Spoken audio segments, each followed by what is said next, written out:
Sir, আমাকে দেখেন তো পছন্দ হয় কিনা। রাস্তা দিয়ে হাঁটার সময় কোথা থেকে জানি মেয়েটা এসে কথাটা বলে উঠল। ওর দিকে আর চোখে তাকিয়ে আবারও হাঁটা ধরলাম। স্যার দেখেন না পছন্দ হয় কিনা। দেখো, আমাকে যেই রকম ভাবছো আমি সেই রকম না, আমাকে যেতে দাও। আমি আপনার থেকে কম রাখবো স্যার, দয়া করে ফিরিয়ে দিবেন না। দেখো, আমি তোমার প্রতি আগ্রহী নই, আমাকে জোর করে লাভ নাই। স্যার, আমি কিন্তু এখনো কুমারী আছি, তবুও আপনার কাছে কম দাম রাখবো। মেয়েটার কথার কোনো জবাব না দিয়ে আগের মতো হাঁটা শুরু করলাম। মেয়েটি আবারও আমার পথ আটকে দাঁড়ালো। আপনার যা ইচ্ছে তাই দিবেন, দয়া করে আমাকে ফিরিয়ে দিবেন না, আমার টাকার খুব প্রয়োজন। আমি একবার বলেছি যে তোমার প্রতি আমার আকর্ষণ নেই, তাহলে কেন এত জোর করছো? স্যার, আজ রাতে আমি আপনাকে চরম সুখ দেব, আপনি একবার অনুমতি দিন স্যার। আমি এবার টাল সামলাতে না পেরে মেয়েটার গালে কষিয়ে 2টা থাপ্পড় মারলাম। সমস্যা কি? তোমাকে একবার বলেছি না যে আমি এইরকম না, তাহলে এত জোর করছো কেন? থাপ্পড় খেয়ে মেয়েটা গালে হাত দিয়ে চুপ করে দাঁড়িয়ে আছে, তার চোখ দিয়ে ফোঁটা ফোঁটা অশ্রু ঝরে পড়ছে। স্যার, আমার টাকার খুব দরকার, দয়া করেন একটু আমার উপর। আমি এইবার মেয়েটার দিকে ভালো করে তাকিয়ে দেখি মেয়েটার ফিগারের গঠন মোটামুটি ভালোই। ফর্সা গালে থাপ্পড়ের দেহ মোটামুটি স্পষ্ট বোঝা যাচ্ছে। ওর দিকে ভালো করে তাকিয়ে নিজের ভিতর পশুটা যেন জেগে উঠেছে। ওকে, তাহলে চলো আমার সাথে। মেয়েটা খুশি হয়ে আমার সাথে যেতে লাগলো। আসার সময় 1 প্যাকেট সিগারেট নিয়ে আসলাম। বাসায় এসে চাবি দিয়ে দরজাটা খুললাম। বাসায় কি আপনি একা থাকেন? হঠাৎ করে মেয়েটা প্রশ্ন করে বসলো। চাকরির কাজে বাইরে থাকি, আর বাবা মা গ্রামে থাকে। ও আচ্ছা। তুমি গিয়ে ফ্রেশ হয়ে ওই রুমে বসো, আমি আসছি। এই বলে মেয়েটাকে একটা রুম দেখিয়ে দিলাম। মেয়েটা একটা মিষ্টি হাসি দিয়ে ওয়াশরুমে চলে গেল। এইদিকে আমি রান্নাঘরে গিয়ে 2 কাপ কফি বানিয়ে আনলাম। কাপ 2টা নিয়ে রুমে গেলাম। এই নিন, কফি খান। না স্যার, আমার নইলে দেরি হয়ে যাবে, আপনি আপনার কাজ শুরু করেন। এত তাড়াতাড়ি কিসের? সবুর করো, আগে কফি খেয়ে নাও। মেয়েটা আমার হাত থেকে কফির কাপটা নিয়ে চুমুক দিল। বাহ, আপনি তো খুব ভালো কফি বানাতে পারেন। পারি কিনা জানি না, তবে প্রতিদিন বানাতে বানাতে অভ্যাস হয়ে গেছে। কফি খাওয়া শেষ করে কাপটা পাশে রাখলাম। দয়া করে আপনি আপনার মুখটা পরিষ্কার করে আসেন, সিগারেটের গন্ধ আসছে খুব। আমি ছোট্ট একটা হাসি দিয়ে বলতে লাগলাম, বাহ, বেশ্যাদের আবার অস্বস্তি। বেশ্যা কথাটা শুনে যেন মেয়েটা বড় একটা শখ খেলো, যেটা আমি স্পষ্ট দেখতে পেলাম। আমি ওয়াশরুমে গিয়ে ফ্রেশ হয়ে আসলাম। মেয়েটার দিকে তাকাতেই যেন আমার শরীরের কামনাটা আরো বেড়ে গেল। মেয়েটার দিকে হঠাৎ আকর্ষণ বেড়ে যাওয়ার কারণ হলো তার দেহটা। ওর দিকে আস্তে আস্তে এগোতে লাগলাম। আজকে তোমাকে সারা রাত আমার কাছে থাকতে হবে। সারা রাত থাকতে হবে? কেন? কোনো সমস্যা তোমার? তাহলে তো আপনার আজকে অনেক টাকা খরচ হবে। আপনার তো টাকার প্রয়োজন, তাহলে আমি টাকা দিতে রাজি। তাহলে আমার কোনো সমস্যা নাই থাকতে, আপনি আপনার কাজ শুরু করেন। আমি কথা না বাড়িয়ে চুপচাপ মেয়েটির দিকে এগোতে লাগলাম। মেয়েটার মুখে অজানা ভয় বিরাজ করছে, যেটা আমার একদম দেখার বিষয় না। আমি মেয়েটাকে দেওয়ালের সাথে চেপে ধরলাম। ওর লাল ঠোঁটের জোড়াটা কাঁপছে। ঠোঁট দুটোতে চুমু খেতেই যেন সে কেঁপে উঠল।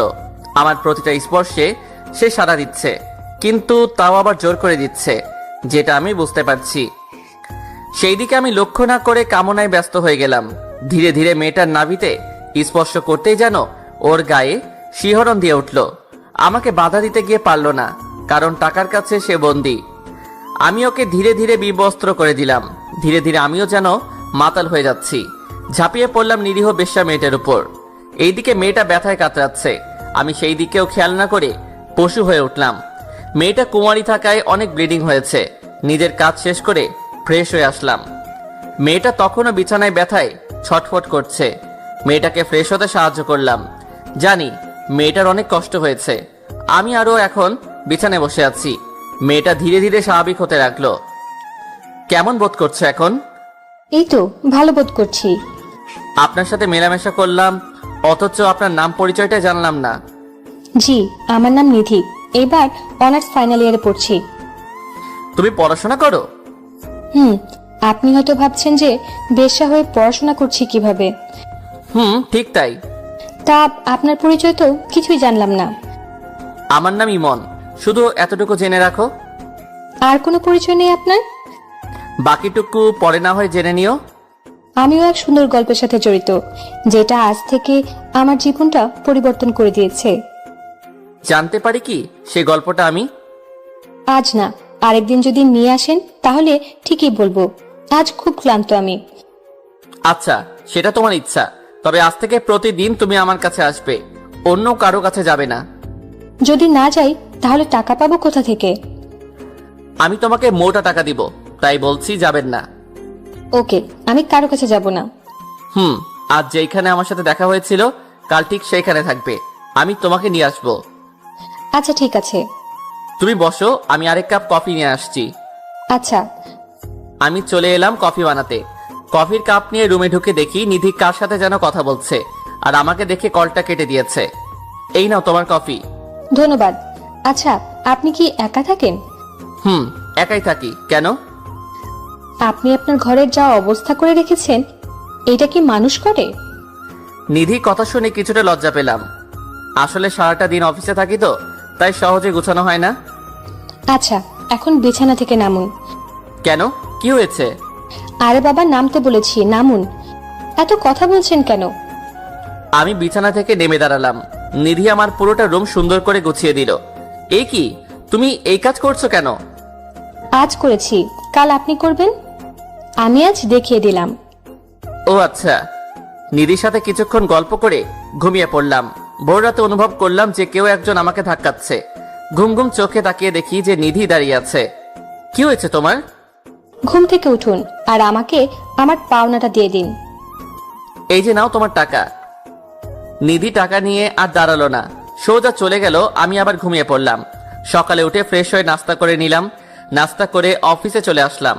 অফিসের কাজ করতে করতে সন্ধ্যা হয়ে গেছে, তাই কাজটা শেষ করে গাড়ি নিয়ে চলে আসলাম সেই জায়গায় যেখানে আমি নিধিকে আসতে বলেছি। ধুর, অনেকক্ষণ হয়ে গেল কিন্তু এখনো আসছে না। ধীরে ধীরে মেজাজটা আরো বেড়ে গেল। গাড়িতে ঢুকে গাড়িটা স্টার্ট দিলাম। হয়তো আজকে নিধি আসবে না, নয়তো আমার কথা ভুলে গেছে। গাড়ি কিছুটা সামনে এগোতেই পিছনে কেউ জানি ডাক দিয়ে উঠলো আমার নাম ধরে।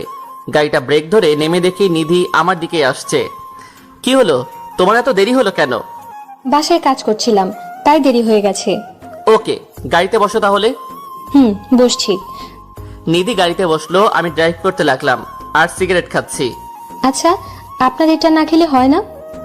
সিগারেটের কথা বলছো? ওইটার কথা বলছি। ইচ্ছে করলে ছাড়া যায়, কিন্তু ইচ্ছে করে ছাড়ি না। আজ থেকে আর আপনি সিগারেট খাবেন না। আপনার কথা হবে নাকি? আমার কথাই হবে। আপনি আর সিগারেট খাবেন না, এটা খুব খারাপ শরীরের জন্য। আচ্ছা, চেষ্টা করবো ছেড়ে দেওয়ার। হাতের সিগারেটটা ফেলে দিন। দিচ্ছি। এই বলে হাত থেকে সিগারেটটা ফেলে দিলাম। এই তো গুড। আর যাতে না দেখি এগুলো খাচ্ছেন। আমি কিছু না বলে নিধির দিকে তাকিয়ে আছি। এই, রাস্তায় তাকান, না হলে অ্যাক্সিডেন্ট হবে। নিধির কথায় রাস্তায় মন দিলাম। তাকিয়ে তাকিয়ে কি দেখছেন? তোমাকে দেখছি, অপরূপ লাগছে তোমাকে। আমি তো আমার সবকিছু আপনাকে দিয়েছি। কিন্তু একটা জিনিস দেননি। কি দেই নাই আমি? না হয় পরেই বলবো। আচ্ছা। কথা বলতে বলতে দুজনে বাসায় চলে আসলাম। তুমি গিয়ে ফ্রেশ হয়ে আসো। আপনিও হয়ে আসুন। আসছি আমি। আমি চলে আসলাম ফ্রেশ হওয়ার জন্যে। ফ্রেশ হয়ে এসে কফি বানালাম। কফির কাপটা নিয়ে নিধির কাছে গেলাম। এই নাও, কফি খাও। আপনি এত কফি কিভাবে খেতে পারেন? কাপটা হাতে নিয়ে বলল, বাসায় একা থাকি তো, যখন ইচ্ছে বানিয়ে খাই, তাই অভ্যাস হয়ে গেছে। কফি খাওয়া শেষ করলাম দুজনে। নিন, এবার আপনি আপনার কাজ শুরু করেন। কাজ শুরু করা যাবে, আগে তুমি কেন এই লাইনে এসেছো তার গল্পটা শোনাও আমাকে। আচ্ছা, সেটা না হয় কাজের পর শোনাবো। আপনি আগে কাজ শুরু করেন। আগে আগে তুমি গল্পটা বলো। গল্প শোনাচ্ছি আপনাকে ভালো করে। এই বলে নিধি তার ঠোঁট দিয়ে আমার ঠোঁট দুইটা তার দখলে নিয়ে যায়। নিজেকে সামলাতে না পেরে সাড়া দিতে লাগলাম আমি ওর প্রতিটা স্পর্শে। নিধিকে যখনই স্পর্শ করি ততবারই সে কেঁপে কেঁপে উঠছে, যেন অজানা শিহরণ বয়ে যাচ্ছে আমার শরীরে। আমি নিজের কাজে ব্যস্ত। এক পর্যায়ে নিধিকে বিবস্ত্র করে নিজের চাহিদাটা মেটাতে লাগলাম। মেয়েটি জবাই করা মুরগির মতো ছটফট করছে। হঠাৎ নিধি কোনো সাড়া দিচ্ছে না। তাকিয়ে দেখি ও অজ্ঞান হয়ে গেছে। নিজের চাহিদা কাজটা রেখে পানি ছিটিয়ে দিলাম ওর মুখে। নিধি চোখ মেলে তাকালো। ঠিক আছো তুমি? কিছুটা। ওকে, তুমি রেস্ট নাও, তোমাকে আর বিরক্ত করব না। না না, আপনি আপনার কাজ করে যান, আমি সহ্য করে থাকতে পারবো। তুমি একটু অপেক্ষা করো, আমি কফি নিয়ে আসছি। আচ্ছা। আমি আবার কফি বানাতে গেলাম। কফিটা বানিয়ে ওর হাতে কাপটা দিলাম। দুজনে পাশাপাশি বসে আছি। ও কাপে চুমুক দিচ্ছে আর কথা বলে যাচ্ছে। এমন সময় ওর কল আসলো। ও আমার কলটা ধরতে বিব্রত হচ্ছে, সেটা আমি বুঝতে পেরেছি। তুমি কলটা ধরো আর স্পিকার অন করে কথা বলো। নিধি কিছু না বলে চুপচাপ আমার দিকে তাকিয়ে আছে। কি হলো, কথা কি কানে যাচ্ছে না? কলটা ধরে স্পিকারটা অন করো। মেয়েটা অনিচ্ছা সত্ত্বেও আমার জোরাজোরিতে বাধ্য হয়ে রিসিভ করলো কলটা। কলটা রিসিভ করতেই একটা বাচ্চা ছেলের আওয়াজ শুনতে পেলাম। আপু, তুমি কই? আজকেও বাসায় আসবে না? আজকে অনেক চাপ রে অফিসে, তুই খেয়ে ঘুমিয়ে যা। না, আমি তোমাকে ছাড়া খাবো না, তুমি আসলে খাবো। তুই এখনো কিছু খাস নাই? না, তুমি না আসলে আমি খাবো না। একটু বুঝার চেষ্টা কর ভাই, আমি কাজে আছি, ফিরতে ফিরতে সকাল হয়ে যাবে। আমি তোমার সাথে আর কথা বলবো না, তুমি মায়ের সাথে কথা বলো। কিরে নিধি, তুই আজকেও কি বাসায় আসবি না? কি করে আসি আমি? চাপ অনেক, আসা সম্ভব হবে না। তুই ছাড়া যে অপু খাবার খাবে না। তুমি ওকে একটু বুঝিয়ে শুনিয়ে খাইয়ে দাও। চেষ্টা করেছি অনেক, কিন্তু পারছি না। তুমি ওকে মোবাইলটা আবার দাও। বলো আপু। লক্ষ্মী ভাই আমার, আজকে খেয়ে নে, কাল আমি থাকবো তোর সাথে, আর তোর জন্য অনেক চকলেট কিনে আনবো। আচ্ছা, আজকের মতো খাচ্ছি, আর খাবো না। খেয়ে চুপ করে ঘুমিয়ে যা। আচ্ছা আপু, মায়ের সাথে কথা বলো। কিরে, কিছু বলবি? তুই কি কিছু খেয়েছিস? খেয়েছি আমি, তোমরা খেয়ে ঘুমিয়ে যাও। আচ্ছা, সকালে তাড়াতাড়ি চলে আসিস। আচ্ছা, আসবো। নিধি কল কেটে দিল। পাশে বসে থাকা আমি পাথর হয়ে বসে রইলাম। খেয়াল করলাম ওর চোখের কোণে পানি। রাতে খাবার খেয়েছো? খেয়েছি। আমার দিকে তাকাও। নিধি আমার দিকে একবার তাকিয়ে চোখ নামিয়ে ফেললো। তোমার চেহারায় বলে দিচ্ছে তুমি কিছু খাওনি, তাহলে মিথ্যে বলেছ কেন? নিধি চুপ করে রইল। 1 মিনিট অপেক্ষা করো, আমি আসছি। কই যাবেন আপনি? একটু আসছি, তুমি বসো। এই বলে আমি রান্নাঘরে এসে কিছু খাবার বেড়ে নিলাম নিধির জন্য। খাবারটা নিয়ে রুমে গেলাম। আমার হাতে খাবার দেখে নিধি কিছুটা অবাক হলো। অবাক হওয়ার কিছুই নেই, তোমার জন্য খাবার এনেছি। আমার খিদে নেই, আমি খাবো না। একদম চুপ, আর একটা কথা বলবা না। নিধি ধমক খেয়ে চুপ করে বসে রইল। নাও, হা করো, আমি ওকে খাইয়ে দিব। এইটা দেখে ও চমকে গেল। আপনি খাইয়ে দিবেন? আমি খাইয়ে দিব। সমস্যা আছে তোমার? নিধি মাথা নাড়িয়ে না বলল। তাহলে হা করো, আমি খাইয়ে দেই। নিধি হা করলো। আমি তাকে খাবারগুলো খাইয়ে দিতে লাগলাম। নিধি খাচ্ছে আর আমার দিকে তাকিয়ে আছে। এইভাবে কি দেখছো? আপনাকে দেখছি। কেন, আমাকে আগে দেখো নাই?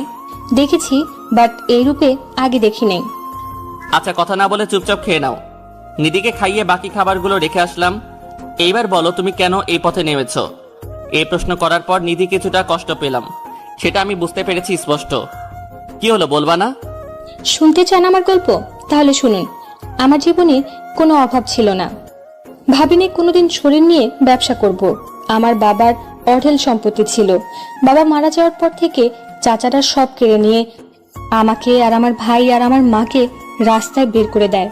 ইদানিং আমার ভাই কঠিন অসুখে ব্যস্ত, তার চিকিৎসার জন্য অনেক টাকা প্রয়োজন। মায়ের সামর্থ্য নেই টাকার জোগাড় করার, তাই বাধ্য হয়ে ভাইয়ের জন্য এই পেশাটা গ্রহণ করলাম। নিধি এগুলো বলছে আর কাঁদছে। কেন জানি না, আজ ওর কথা শুনে আমার কাছেও খারাপ লাগছে। আমি ওর চোখের পানি মুছে দিলাম। আজ থেকে তোমার ভাইয়ের চিকিৎসার ব্যবস্থা আমি করে দিব, দায়িত্ব নিলাম আমি। নিধি আমার দিকে হা করে তাকিয়ে আছে। আমি ভেবে বলছি, আমি নিলাম তোমার ভাইয়ের দায়িত্ব। নিধির চোখ দুইটা কৃতজ্ঞতায় সজল হয়ে উঠল। সে হঠাৎ আমাকে জড়িয়ে ধরল আর কাঁদছে।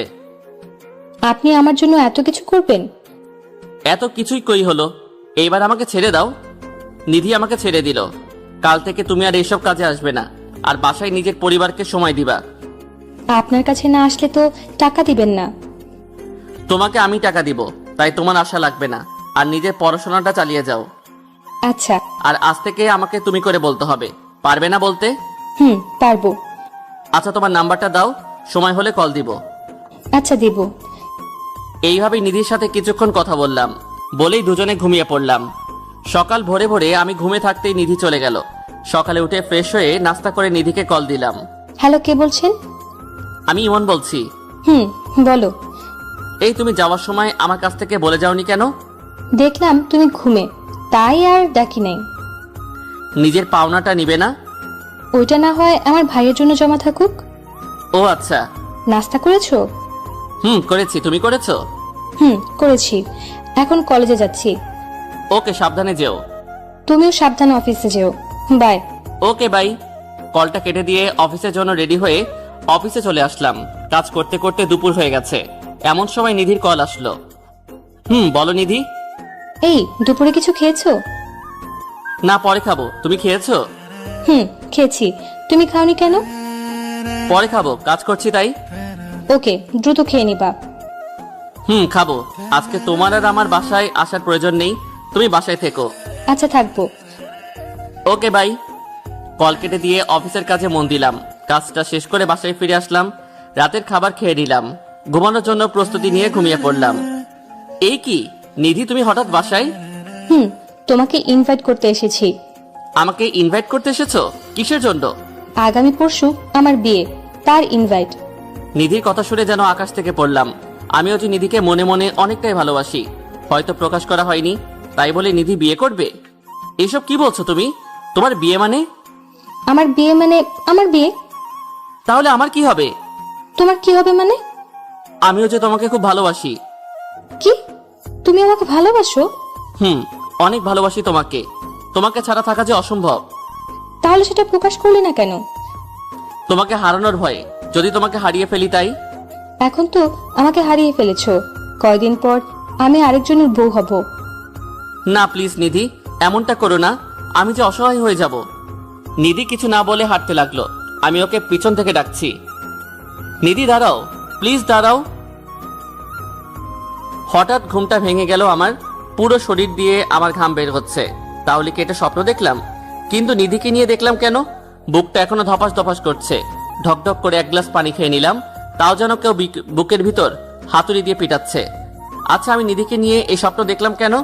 এই 2 দিনে মেয়েটার প্রতি মায়া জন্মে গেছে, তাই বলে এই স্বপ্ন দেখবো আমি? নিধিকে একটা কল দিব? না থাক, হয়তো এখনো ঘুমিয়ে আছে, তাই আর কল দিলাম না। হঠাৎ মোবাইলে যেন কেউ কল দিয়ে বসলো। তাকিয়ে দেখি নিধির কল। কি ব্যাপার নিধি, এই সময় কল দিল কেন? কোনো সমস্যা হয়নি তো? দ্রুত মোবাইলটা রিসিভ করলাম। এত রাতে কল দিলে যে, কোনো সমস্যা হয়েছে? না, আমার ঘুম আসছে না, তাই কল দিয়েছিলাম। তোমাকে বুঝি বিরক্ত করলাম? না না, কিসের বিরক্ত? তুমি ঘুমাওনি? ঘুমিয়েছিলাম, কিন্তু একটা অদ্ভুত স্বপ্ন দেখছি, তাই ঘুমটা ভেঙে গেল। কি স্বপ্ন দেখেছো? সেটা এখন না, পরে বলবো। তোমার ঘুম আসছে না কেন?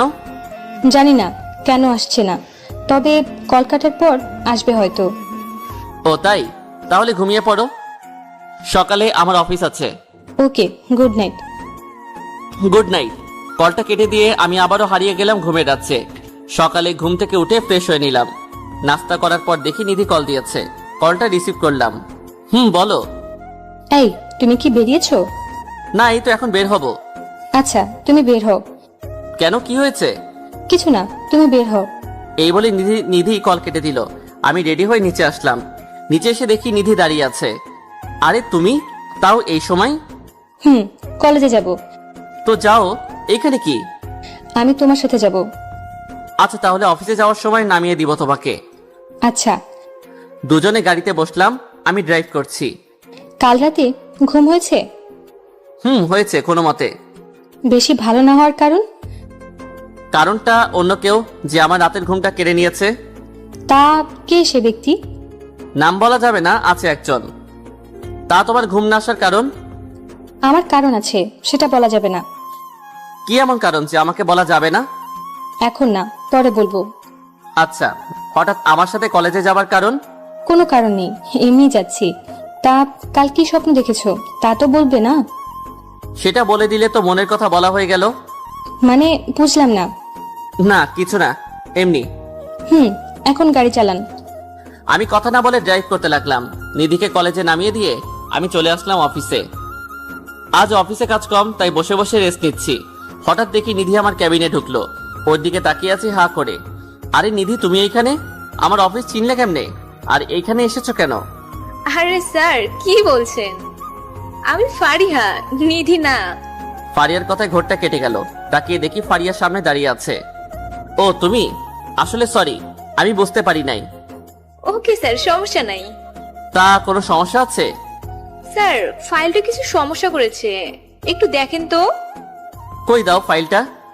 ফারিয়ার কাছ থেকে ফাইলটা নিয়ে ওকে বুঝিয়ে দিলাম। ওকে স্যার, তাহলে আমি যাই। ওকে যাও। আচ্ছা, আমি ফারিয়াকে নিধি মনে করলাম কেন? সব জায়গায় কেন যেন আমি নিধিকে দেখতে পাই। অফিসের কাজ শেষ করে বাসায় ফিরে নিজের জন্য কিছু রান্না করলাম। এমন সময় নিধির কল আসলো। এ কি করো? কি আর করবো, রান্না করছি। রান্না করতে বুঝি কষ্ট হয়? কেন, তুমি করো নাই কোনোদিন? না, মা সবসময় রান্না করে, তাই আমার করার প্রয়োজন নেই। আমার তো মা নেই এইখানে, তাই আমি নিজে রান্না করছি। ওকে, তাহলে খাওয়ার পর কল দিও আমাকে। ওকে দিব। কলটা কেটে দিয়ে খাবারটা খেয়ে শুয়ে রইলাম, আর পাশাপাশি মোবাইল টিপছি। আবার নিধি কল দিল। বলো। তোমার কি খাওয়া এখনো হয়নি? হয়েছে, আর এখন মোবাইল টিপছি। আমাকে কল দেওয়ার কথা কি মনে ছিল না? ও, একদম ভুলে গেছি, সরি সরি। ভুলে তো যাবেই। আচ্ছা শোনো না, বলো। আপু আর মা তোমাকে দেখতে চায়। তা কিভাবে দেখা করব? আমার তো অফিস আছে। না, আমি কোনো কিছু শুনতে চাই না। তোমাকে আসতেই হবে কাল। কাল আসতেই হবে? আমি কাল কলেজে যাব না, আর তুমি কাল আমাদের বাসায় আসবে। আমি তো ঠিকানা জানি না। আমি মেসেজ করে পাঠিয়ে দেব তোমাকে। আচ্ছা ঠিক আছে, আসবো। আমি তোমার অপেক্ষায় থাকবো।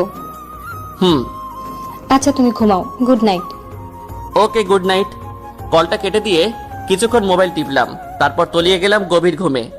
সকালে উঠে ফ্রেশ হয়ে মোবাইলটা চেক করে দেখি নিধি তার ঠিকানা পাঠিয়ে দিয়েছে। নাস্তা করে রেডি হলাম নিধির বাসায় যাওয়ার জন্য।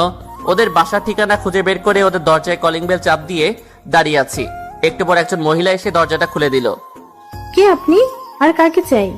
ইয়ে মানে নিধি নামের কেউ থাকে এখানে? তোমার নাম কি ইমন? জি, আমার নাম ইমন।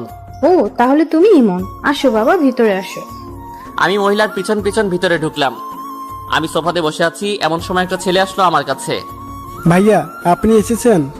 জানেন, আপনার জন্য এতক্ষণ ধরে অপেক্ষা করছি। তোমার নাম অপু? কেন, তুমি আমাকে চিনো না? তোমাকে তো আগে দেখি নাই, তাই চিনতেও পারি নাই। জানো, আমি তোমার নামে আপুর কাছে অনেক কিছু জেনেছি। তা কি জেনেছো? তোমার নামে অনেক সুনাম করেছে আপু। তাই নাকি? তা তোমার আপু কই? আপু তো ওর রুমে। আচ্ছা, আমি ডাক দিয়ে আসি। দাও। আপু চলে গেল নিধিকে ডাকার জন্য। আমি ওদের বাড়ির চারপাশে দেখতে লাগলাম। আরে তুমি এখানে? আর আমি তোমাকে খুঁজে যাচ্ছি। নিধির কথা শুনে ওর দিকে তাকিয়ে হা করে দাঁড়িয়ে আছি। নিধি আজ সুন্দর করে সেজেছে, ঠিক আমার মনের মতো। নীল কালার একটা ড্রেস, চোখে কাজল, আর ঠোঁটে হালকা লিপস্টিক। ওকে দেখতে দারুণ লাগছে। এই কি হলো তোমার? নিধি ধাক্কা খেয়ে ধ্যান ভেঙে গেছে। ওর দিকে তাকিয়ে আছি। আমার ডায়াবেটিস হয়েছে মনে হয়। তোমার ডায়াবেটিস হয়েছে কখন আর কিভাবে? এত সুন্দর আর মিষ্টি করে সাজলে তো ডায়াবেটিস হবেই। হ্যালো মিস্টার, আমি আপনার ডায়াবেটিসের জন্য সাজিনি, সেজেছি ঘুরবো বলে। তুই ঘুরতে যাবে আজকে? যাব। তা তোমার সাথে। আমার সাথে মানে? তোমাকে এখানে আনার প্ল্যান হচ্ছে মা আর আপুর সাথে পরিচয় করিয়ে দিয়ে, তারপর আমি আর তুমি সারাদিন ঘুরবো। আমি যদি না ঘুরতে যাই তাহলে কি করবে? মেরে নাক ফাটিয়ে দেব। এখন চলো। চলো।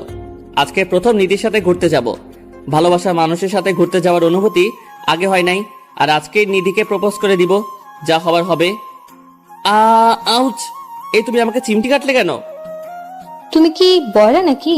অনেকক্ষণ যাবত আমি ডাকছি, অথচ তুমি শুনছো না। আসলে আমি একটা কথা ভাবছি, তাই শুনতে পারি নাই। এভাবে হাঁটবে নাকি একটা রিক্সা নেবে? ওকে দাঁড়াও, আমি রিক্সা ডাকছি। একটা রিক্সা ডেকে নিধির পাশে বসলাম। নিধির পাশে বসতেই আজান শিহরণ দিয়ে কাজ করছে মনে। ইমন, তুমি কি কিছুই বুঝো না? আমি আবার কি বুঝবো? সত্যি কিছু বুঝো না? আরে আজব তো, বলবো তো কি বুঝবো। না, কিছু না, এমনি বললাম। চলো রিক্সা থেকে নেই, ওই জায়গায় যাই। চলো। রিক্সা থেকে নেমে ভাড়াটা পরিশোধ করে আমি আর নিধি চলে আসলাম একটা লেকের পাশে। চারদিকটা খুব শান্ত বিরাজ করছে। একটা পিচ্চি মেয়ে ফুল নিয়ে যাচ্ছে। আমি ওর কাছ থেকে অনেকগুলো গোলাপ কিনলাম।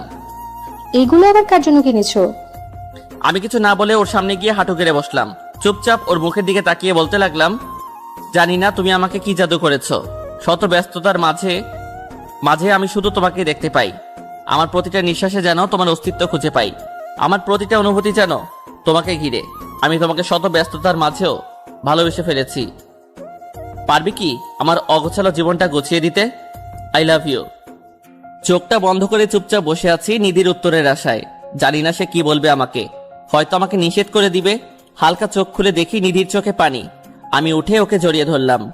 জড়িয়ে ধরার সাথে সাথে যেন ওর কান্না আগের থেকে বেড়ে গেল। এই পাগলি, কাঁদছো কেন? এই কান্না কষ্টের নয়, বরং খুশির। কোনোদিন আমাকে ছেড়ে যাবে না তো? না, কোনোদিন যাব না। তুমি শুধু আমার। মনে থাকে যেন। আচ্ছা, এইবার চোখের পানি মুছে ফেলো বলছি। মুছলাম। এইবার মিষ্টি করে হাসি দাও। দিলাম। চলো এইবার ওইখানে গিয়ে বসি। চলো। দুজনে পাশাপাশি বসে আছি। আচ্ছা, আমাকে প্রপোজ করার চিন্তা আসলো কিভাবে? তোমাকে আমি নিজের অস্তিত্বের সাথে মিশিয়ে দিয়েছি। তা কিভাবে মিশিয়েছো? তোমাকে নিয়ে আমি রাতে স্বপ্ন দেখেছি, আবার আমার সহকর্মীকে তুমি ভেবে উল্টাপাল্টা কথা বলেছি। তাই নাকি? সব তোমার জন্য। আমাকে জাদু না করলেই পারতে। আচ্ছা, তোমার খারাপ লাগে না একজন পতিতার সাথে বসে আছো আর প্রেম করছো? নিধির মুখে পতিতা নামটা শুনে কিছুটা কষ্ট পেলাম। তুমি তো পতিতা না, তুমি তো আমার কাছে এসেছিলে আর আমি তোমাকে গ্রহণ করেছি। আমার কাছে তুমি পতিতা নও। আমাকে গ্রহণ করে কি নিজের জীবনটা নষ্ট করে দিলে? একটা থাপ্পড় দিব এখন, আর একটাও কথা বলবা না। একটা থাপ্পড় দিব এখন, আর একটাও কথা বলবা না। যেটা সত্যি তাই বললাম। আমি চলে যাব নাকি এখান থেকে? ওকে, সরি, আর বলবো না। মনে থাকে যেন, আমি তোমাকে খুব শীঘ্রই বিয়ে করে নিজের করে নিব। আমাকে তোমার বাবা মায়ের কাছে নিয়ে যাবে না? অফিসটা বন্ধ দিলে আমি তোমাকে নিয়ে যাব। ওকে। এখন চলো কিছু কিনবো। কি কিনবে এখন? আগে চলো, তারপর দেখবে কি কিনি। ওকে, চলো। নিধিকে নিয়ে একটা মার্কেটে গেলাম। মেয়েদের শপে ঢুকতেই নিধি হাত ধরে ফেললো। কি হলো, হাত ধরলে কেন? এটা তো মেয়েদের পণ্যের দোকান, এখানে তুমি কি করবে? ভিতরে চলো, কাজ আছে। নিধি আর আমি ভিতরে ঢুকে শাড়ি দেখতে লাগলাম। নিধি অবাক চোখে আমার দিকে তাকাচ্ছে আর আমার সাথে হাঁটছে। দুইটা শাড়ি কিনলাম, আর ছোটদের জামা আর প্যান্ট কিনলাম। আচ্ছা, এগুলো কিসের জন্য কিনেছো? আর এগুলো তো মেয়েদের কাপড়। আমি তো মেয়েদের গুলাই কিনলাম, একজনকে দিব বলে। কাকে দিবে এগুলো? সেটা না হয় পরেই বলবো। ওকে, আজকে আর ঘুরবো না, এখন বাসায় যাব। ওকে চলো, তোমাকে এগিয়ে দিয়ে আসি। চলো। নিধিকে পাশের সিটে বসিয়ে ড্রাইভ করে ওদের বাসার সামনে নিয়ে এলাম। এই নাও, এইগুলা তোমাদের জন্য। কি, এগুলো আমার জন্য? একটা শাড়ি তোমার মায়ের জন্য, আর একটা তোমার জন্য। জামা আর প্যান্টগুলো অপুর জন্য। কি দরকার ছিল আমার জন্য এগুলো কেনার? চুপচাপ এইগুলো নাও, আমাকে আবার যেতে হবে। সাবধানে যেও। ওকে, বাই। নিধিকে বিদায় দিয়ে বাসায় চলে আসলাম। বাসায় আসতে আসতে বিকেল হয়ে গেছে। পরের দিন সকালে নাস্তা করে অফিসে যাওয়ার জন্য রেডি হচ্ছি। এমন সময় নিধি কল দিল। বলো। এই, তুমি অফিসে যাওয়ার সময় আমাদের এদিক দিয়ে আসবা। কেন? তোমার সাথে কলেজে যাব, তাই এদিকে আইসো। ওইখান দিয়ে তো আমার অনেক দূর হয়ে যাবে তাহলে। হলে হোক, তোমাকে আসতেই হবে। ওকে, আমি গাড়ি নিয়ে তোমাদের ওইখান দিয়ে আসছি। ওকে, তাড়াতাড়ি আইসো, আমি অপেক্ষা করছি। আসছি। কলটা কেটে দিয়ে তাড়াতাড়ি রেডি হয়ে নিলাম। গাড়ি নিয়ে দ্রুত চলে আসলাম নিধির বাসার সামনে। গিয়ে দেখি নিধি রাস্তায় দাঁড়িয়ে আছে। আমি ওর সামনে গাড়িটা দাঁড় করালাম। উঠে পড়ো তাড়াতাড়ি। নিধি আমার পাশে বসলো। আমি ড্রাইভ শুরু করলাম। হঠাৎ আমাকে এইখান দিয়ে আসতে বলেছো কেন? আমি প্রতিদিন তোমার ওইখানে যেতে পারবো না, তাই তোমাকে এখানে আসতে বলছি। এইখানে আসলে আমার আরো দেরি হয়ে যায়। হলে হোক, তবুও তুমি আসবে। আসবো। জানো, কাল তোমার দেওয়ার জিনিসগুলো পেয়ে ওরা অনেক খুশি হয়েছে। তাই নাকি? তা তুমি খুশি হওনি? আমিও অনেক। তোমার কলেজে এসে গেছে, এখন নামো। সাবধানে যেও, বাই। Okay by. অফিসে এসে কাজ করতে লাগলাম। এমন সময় বসের থেকে খবর আসলো যে পারিপার্শ্বিক কিছু কাজের জন্য অফিস নাকি কয়েকদিন বন্ধ। অফিসের কাজ শেষ করে বাসায় ফিরে রান্না করছি, এমন সময় মা কল দিল। হ্যাঁ মা, বলো। কি রে বাবা, কেমন আছিস? এই তো ভালো। তুমি আর বাবা কেমন আছো? এই তো ভালো। তা আমাদের তো ভুলেই গেছিস। ধুর, কি যে বলো না, তোমাদের কি ভোলা যায়? সেই কবে যে মায়ের সাথে দেখা করছিলি, এরপর তো আর দেখা করলি না। মা, তুমি জানো ব্যস্ত থাকি খুব, তাই আসতে পারি না। তবে অফিস বন্ধ দিয়েছে। তাহলে গ্রাম থেকে ঘুরে আয়। না মা, মাত্র কয়েকদিন বন্ধ, আসাটা ঠিক হবে না। আমি কিছুই শুনতে চাই না। তুই কাল সকালে বাসে উঠবি, ব্যাস। ওকে, দেখি। না, কোনো দেখা দেখি নাই। তুই কাল আমার কাছে আসবি। আচ্ছা, আসবো। তা অফিস থেকে মনে হয় মাত্র ফিরেছিস, তাই না? এখন আসলাম। কিছু খেয়েছিস? না, এখন খাবো, রান্না প্রায় শেষ। ওকে, খেয়ে নে, পরে কথা বলবো। ওকে, আল্লাহ হাফেজ। কল কেটে দিয়ে কিছু খাবার খেলাম। খাওয়ার পর নিধির কল আসলো। বলো। কিছু বলবো না, শুধু শুনবো এখন। কি শুনবা? তুমি যা বলবে তাই শুনবো। কাল আমার সাথে যেতে পারবে? কোথায় যাব? কাল আমি গ্রামে যাব, আমার সাথে যেতে পারবে? যাব। তুমি কখন যাবে? যাব সকালে। তুমি আন্টিকে রাজি করাতে পারবে? আরে, আমি মাকে বললে মা আর না করবে না। ওকে, তাহলে কাল রেডি থাইকো, আমি তোমাকে নিয়ে যাব। জানো, আমি তোমার কথায় কত খুশি হয়েছি। না, জানি না, বলো কতটা খুশি হইছো। অনেক খুশি হয়েছি, যা বলে বোঝানো সম্ভব না। থাক, বেশি খুশি হইও না, পরে কাঁদতে হবে। তাও ঠিক। আচ্ছা বাই, পরে কথা বলবো। ওকে, বাই, লাভ ইউ। এইভাবে কেটে গেল রাত্রি। পরের দিন সকালে নাস্তা করে রেডি হয়ে নিলাম বাড়িতে যাওয়ার উদ্দেশ্যে। রেডি হয়ে গাড়ি নিয়ে বেরিয়ে পড়লাম নিধির বাসার উদ্দেশ্যে। অনেকক্ষণ হয়ে গেল মহারানীদের বাসার নিচে অপেক্ষা করছি। মহারানী সেজে আসলো। ওকে দেখে আমি অবাক হয়ে দাঁড়িয়ে আছি। এত সেজে আসার কারণটা আমার অজানা। এত কি দেখছো আমাকে? এইভাবে তো আমাকে প্রেমের ফাঁদে ফেলেছো। তাই? তা আমাকে কেমন লাগছে? সেটার বর্ণনা দেওয়ার জন্য আমার দাঁত নেই। কেন? তোমাকে অনেক সুন্দর লাগছে। এখন চলো। আসছি। নিধি আমার পাশে বসেছে। প্রায় ঘন্টাখানেক ড্রাইভ করছি, এখনো 3 ঘন্টার রাস্তা বাকি। এই শোনো না। বলো, শুনছি। আমার অনেক বমি পাচ্ছে, শরীরটা খুব ক্লান্ত লাগছে। মেডিসিন কিনে দিব নাকি? না, আমি একটু কাত হয়ে ঘুমাবো। কাত হয়ে গাড়ির মধ্যে কিভাবে ঘুমাবা? তুমি ড্রাইভ করো, আমি তোমার কোলে ঘুমাচ্ছি। ওকে, ঘুমাও। নিধি আমাকে শক্ত করে চেপে ধরে আমার কোলে ঘুমিয়ে গেল। এইদিকে আমি আমার মতো ড্রাইভ করছি আর নিধির মাথায় হাত বুলাচ্ছি। 3 ঘন্টা পর আমি আমার গ্রামের বাড়িতে আসলাম। এইদিকে নিধি এখনো ঘুমিয়ে আছে। এই নিধি, উঠো। কি হয়েছে? ডাকছো কেন? আমরা চলে আসছি, তুমি উঠে পড়ো। না, আমি ঘুমাবো, আমার খুব ক্লান্ত লাগছে। এই যে ঘরে গিয়ে ঘুমাবা, এখন চলো। এই বলে আমি নিধিকে উঠিয়ে দিলাম কোল থেকে। কচু, তোমার জন্য ঘুমাতে পারলাম না ঠিক করে। আমি আর নিধি বাসার সামনে এসে কলিং বেল চাপ দিলাম। মা এসে দরজা খুলে দিল। আমি সোজা গিয়ে মাকে জড়িয়ে ধরলাম। মা আমাকে দেখে কেঁদে দেয়। মা, তুমি কাঁদছো কেন? দেখো না, আমি এসে গেছি। আমাদের কথা বুঝি তোর মনে পড়ে না? পড়লে কি আর আসা যায়? এত ব্যস্ততা আমাকে দেখাতে আসিস না। বাহিরে দাঁড়িয়ে রাখবা নাকি ভিতরে যেতে দিবা? আয়, ভিতরে আয়। আমি আর নিধি ভিতরে গেলাম। কি রে, মেয়েটা কে? এই, কি হলো? মাকে সালাম করো।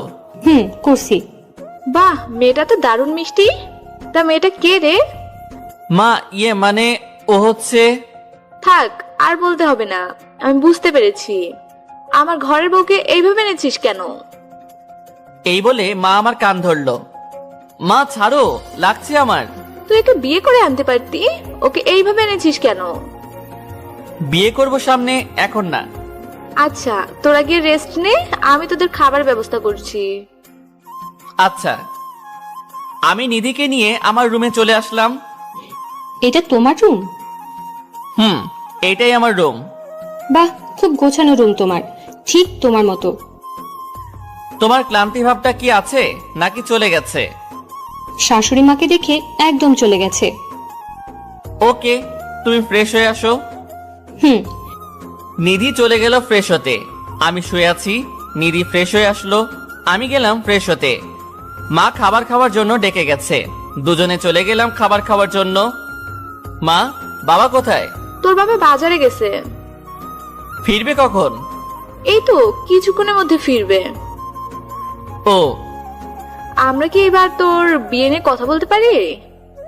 পাগল নাকি? আগে আমি সেট আপ হয়ে নেই, তারপর না হয় ভাবা যাবে এইগুলা নিয়ে। সেট আপ অনেক হয়েছিস, এবার বিয়েটা কর। না, এখন না, কয়েকদিন পর। আমি তোর বাবার সাথে এই নিয়ে কথা বলবো। মায়ের মুখে বিয়ের কথা শুনে নিধির মুখ লাল হয়ে গেছে লজ্জায়। লজ্জা নিয়ে খাবারটাকে রুমে আসলাম। কিছুক্ষণ পর আমার রুমে নিধি আসলো। এ কি, তুমি আমার রুমে কি করছো? এমনি আসলাম তোমার রুমে। তুমি মায়ের সাথে গল্প করো, আমি একটু ঘুমিয়ে নেই। মা তো কি জানি কাজ করছে, কাজ শেষ হলে আমি যাব মায়ের কাছে। তা আমার পরিবারকে কেমন লাগছে তোমার? খুব ভালো লাগছে, সবাই খুব মিশুক। ওকে, আমি ঘুমাবো। আমিও তোমার বুকের উপর ঘুমাবো। পাগল নাকি? কেউ হঠাৎ করে রুমে আসলে কি করবে? কেউ দেখবে না, আমাকে ঘুমাতে দাও। পরে দিব, এখন মায়ের কাছে যাও। যাচ্ছি। নিধি চলে গেল মায়ের কাছে, আর আমি তলিয়ে গেলাম গভীর রুমে। ঘুম থেকে অনুভব করলাম কেউ একজন আমাকে ধাক্কাচ্ছে। ঘুম ঘুম চোখে তাকিয়ে দেখি নিধি দাঁড়িয়ে আছে। কি হয়েছে, ধাক্কাচ্ছ কেন? এই, অনেকক্ষণ ঘুমিয়েছো, এখন উঠে পড়ো। আর একটু ঘুমাতে দাও আমাকে। না না, দেখো রাত হয়ে গেছে, এখন উঠে পড়ো। ধুর, তোমার জন্য ঘুমাতেও পারলাম না। এখন ফ্রেশ হয়ে আসো। যাচ্ছি। ফ্রেশ হয়ে এসে মায়ের বানানো গরম গরম পিঠা খেলাম। পিঠা খাওয়ার পর ছাদে বসে আছি দোলনায়। এমন সময় পিছন থেকে কেউ কাঁধে হাত রাখলো। পিছনে তাকিয়ে দেখি নিধি দাঁড়িয়ে আছে। দাঁড়িয়ে আছো কেন? বসো এখানে। তা একা একা কি করছো? এমনি বসে আছি। তা তুমি আসলে যে? তোমাকে খুঁজে বেড়াচ্ছি আমি, তাই ভাবছি যে তুমি এখানে আছো। অনেকদিন পর গ্রামে আসায় মনটা খুব ফ্রেশ ফ্রেশ লাগছে। কাল আমাকে একটু গ্রাম দেখতে নিয়ে যাবে? যাব। হাত সরাও, আমি তোমার কোলে মাথা রেখে ঘুমাবো। ঘুমাও। নিধি আমার কোলে শুয়ে আছে, আর আমি তার মাথায় বিলি কেটে দিচ্ছি। আচ্ছা, আমরা কবে ঢাকা ফিরবো? এই তো 2 দিন পর। মাকে ছেড়ে যেতে খারাপ লাগছে আমার। বিয়ে করে বউ করে আনলে মাকে নিজে করে নিও। আমি তোমাকে এখনই নিজের আপন করে নিয়েছি। তুমি যে আমার জীবনে আসবে তা আমি কোনোদিন কল্পনা করি নাই, আর এতটা ভালোবাসবো তা আমার কল্পনার বাহিরে। আমারও ঠিক এই অবস্থা। এই, তুমি কি ঘুমাচ্ছ? তোমার কোলে মাথা রাখার পর ঘুম পাচ্ছে অনেক। তাহলে উঠে রুমে যাও, ঘুমিয়ে পড়ো। না, আমি এখানে আর তোমার কোলে ঘুমাবো। ধুর, পাগলের মতো কথা বাদ দিয়ে এখন উঠো। তোমার জন্য ঘুমাতেও পারি না ঠিক মতো। কোলে এখন না, পরে ঘুমাইও। এখন রুমে যাও। যাচ্ছি। নিধি চলে গেল রুমে। আমি কিছুক্ষণ ছাদে বসে রুমে চলে আসলাম। এসে দেখি পাগলিটা আমার রুমে ঘুমিয়ে গেছে। রুমে এসি চলছে, রুমটা অনেক ঠান্ডা হয়ে গেছে। ওর শরীরে কাঁথাও নেই, তাই একটা কাঁথা ওর শরীরে দিয়ে দিলাম। ও ঘুমের ঘোরে আমার হাতটা ধরে রেখেছে। আমি ওর কপালে একটা ভালোবাসার পরশ এঁকে অন্য রুমে চলে আসলাম। এসে ঘুমিয়ে গেলাম। পরের দিন ভোর রাতে অনুভব করলাম কেউ একজন বুকের উপর খুব চাপ দিচ্ছে। ঘুম চোখে দেখি নিধি শুয়ে আছে। আমি ওকে দেখে লাফ দিয়ে উঠেছি, যার কারণে নিধি মাটিতে পড়ে গেল।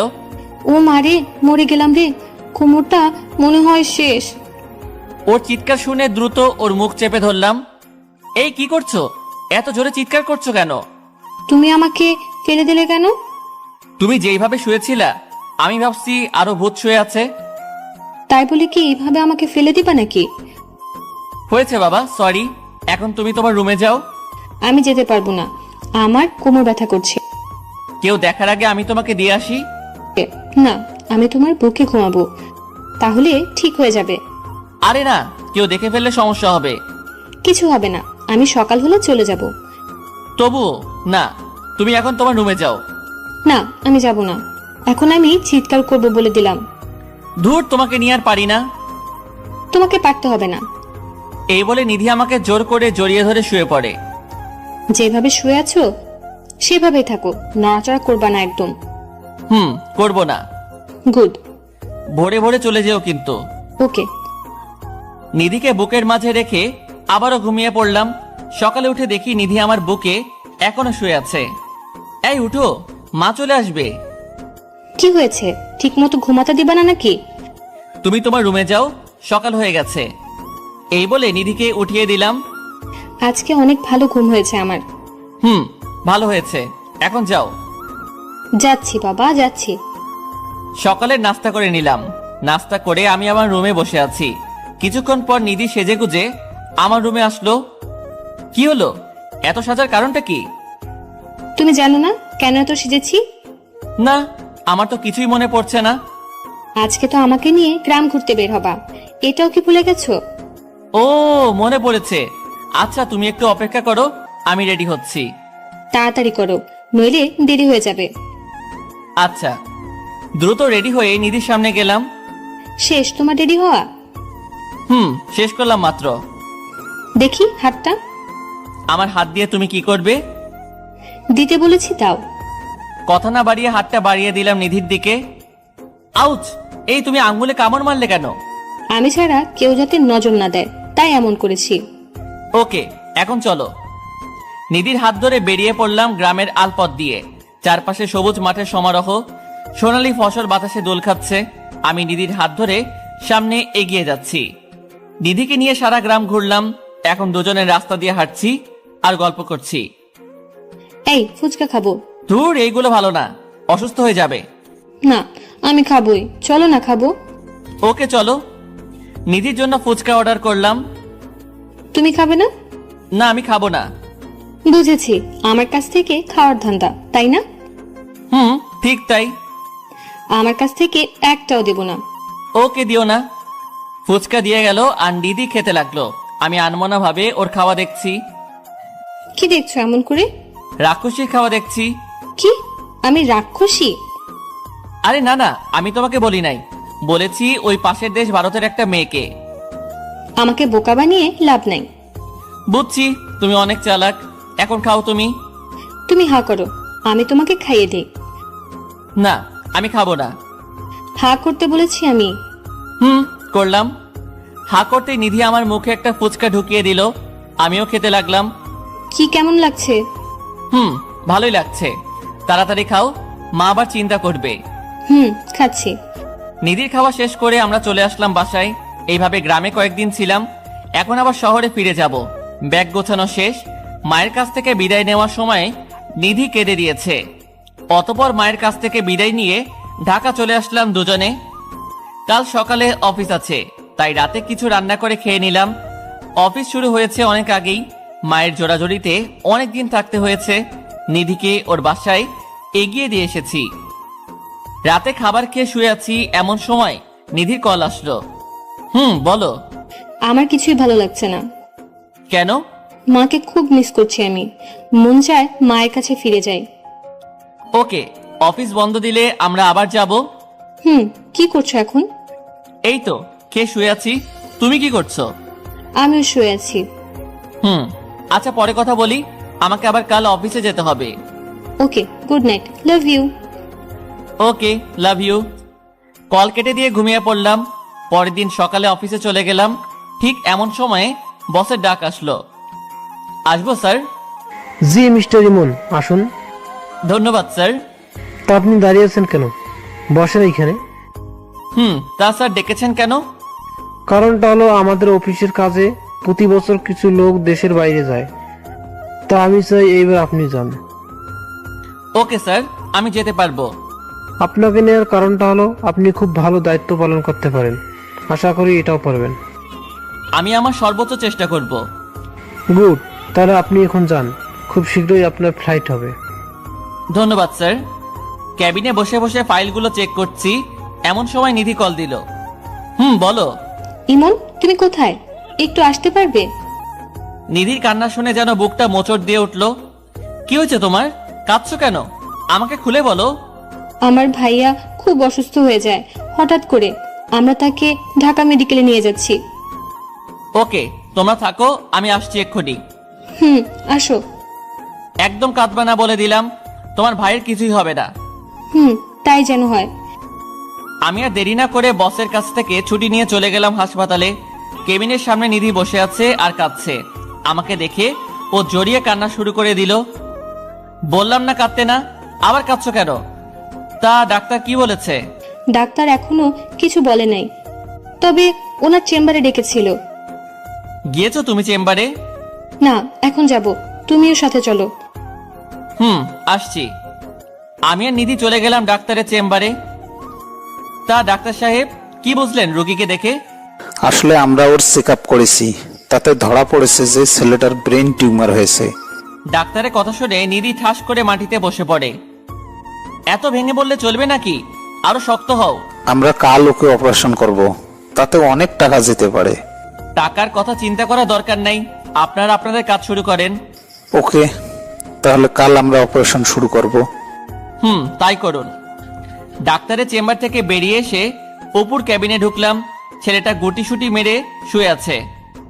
অপু, কেমন লাগছে এখন? জি ভাইয়া, ভালো লাগছে। তুমি খুব দ্রুত সুস্থ হয়ে উঠবে, চিন্তা করো না। আচ্ছা। আর যা যা খেতে মন চাইবে তা তোমার আপুকে বলবে। ঠিক আছে। আমি ক্যাবিন থেকে বেরিয়ে পড়লাম। নিধি, এই টাকাগুলো রাখো। না না, টাকার দরকার নেই আমার। আছে, অপুর হঠাৎ কিছু লাগতে পারে, তাই টাকাগুলো দরকার আছে। না থাক, লাগবে না। নিতে বলেছি তোমাকে। নিধি চুপচাপ আমার কাছ থেকে টাকাগুলো নিল। যা যা লাগবে আমাকে কল করে জানিও, আমি এসে দিয়ে যাব। আর চিন্তা করো না, অপু ঠিক হয়ে যাবে। তাই যেন হয়। আচ্ছা, তোমার মা কোথায়? মা টেনশন করবে বলে ওনাকে আর সাথে নিয়ে আসি নাই। ভালো করেছো, আর ঠিক মতো খাবার খাবে। তাহলে আমি যাই। ওকে, সাবধানে যেও। আমি চলে আসলাম বাসায়। অফিসের কাজে বাহিরে যাওয়ার কথা নিধিকে বলি নাই, কারণ এই অবস্থাতে যদি ওই কথা বলি তাহলে মন আরো ভেঙে পড়বে। বাসায় এসে কিছু খাবার খেয়ে নিলাম। হঠাৎ বসের কল আসলো। হ্যাঁ স্যার, বলেন। তোমার কাল অফিসে আসার দরকার নাই, তোমার কাল 7টায় ফ্লাইট। স্যার, এত তাড়াতাড়ি? হঠাৎ সময়টা নির্ধারণ করা হয়েছে। ওকে স্যার, আমি আসবো। কল কেটে দিয়ে ভাবতে লাগলাম কি করব আমি এখন। কাল অপুর অপারেশন, আবার কাল ফ্লাইট। কোন দিকে যাব আমি? ফ্লাইটের কথা যদি নিধিকে জানাই তাহলে ওর মনটা ভেঙে যাবে। না থাক, ওকে কাল আমার ড্রাইভারকে দিয়ে টাকাটা পাঠিয়ে দিব, আর সময় বুঝে ফ্লাইটের কথাটা বলবো। তাড়াতাড়ি করে ব্যাগটা গুছিয়ে নিলাম। অপুর খবর নেওয়ার জন্য নিধিকে কল দিলাম। নিধির মোবাইল বন্ধ আছে, হয়তো চার্জ নেই মোবাইলে। রাতে মোবাইলটা চার্জ দিয়ে শুয়ে পড়লাম। ভোর রাতে উঠলাম। আচ্ছা, নিধিকে কি এখন কল দিব? না থাক, ও এখন ঘুমাচ্ছে, বিরক্ত করে লাভ নাই। অপারেশনের টাকা আমার ড্রাইভারের কাছে দিয়ে আমি চলে আসলাম এয়ারপোর্টে। অফিসের আরো কর্মকর্তা আমার সাথে যাচ্ছে। আমরা সবাই সিঙ্গাপুরে যাব। সবাই বিমানে বসলো, আর বিমান সিঙ্গাপুরের উদ্দেশ্যে উড্ডয়ন করলো। এইদিকে অপুর অপারেশন এখন হবে।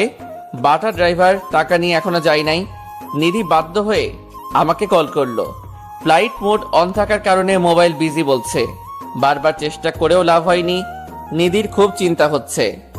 কি হলো, আপনি কি এখনো টাকার ব্যবস্থা করতে পারেননি? ডাক্তার সাহেব, টাকার ব্যবস্থা করা আছে, আপনি অপারেশন শুরু করেন, আমি আসছি। ওকে। নিধি বাধ্য হয়ে আমার বাসায় চলে আসলো। এসে দেখে বাসায় তালা দেওয়া। যেইটা দেখার মানসিক প্রস্তুতি নিধির ছিল না। সে আবারও পাগলের মতো আমাকে কল করতে লাগলো, কিন্তু প্রতিবার বিজি বলছে। শেষমেশ সে ধপাস করে মাটিতে বসে পড়ে। তাহলে কি ইমন আমাকে ঠকালো? যাকে এত বিশ্বাস করলাম সে কিনা আমাকে ঠকাতে পারলো।